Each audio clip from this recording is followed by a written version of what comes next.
تازه د افغانانو لپاره ډیر لوی زیری. مسؤلین: اوسمهال هیواد کې 650 قلمه درمل تولیدیږي. د خوړو او درملو ملي اداره وایي چې دمګړۍ په هیواد کې د درملو د تولید څه باندې 100 کارخونې فعالې دي. د یادې ادارې د ویان په وینا دغه کارخونې د څه باندې 650 قلمه درملو د تولید ظرفیت لري. د درملو ملي ټولنه وایي چې په هیواد کې د تولیدي درملو د کارولو لپاره باید د دغو درملو بیه راټیټه شي او د درملو ټول اړین تجهیزات باید په هیواد کې دننه تولید شي.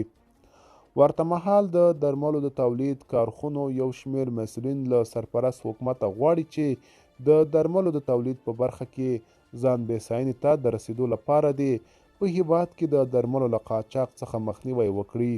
تر دې وړاندې د خوړو او درملو ملي ادارې سرپرست ویلي و چې افغانستان چمتو دی چې یو شمېر درمل نورو هیوادونو ته هم صادر کړي. ملګرو، دا به زموږ چمتو شوی ویډیو. تر بیا ښه وخت، ښې چارې.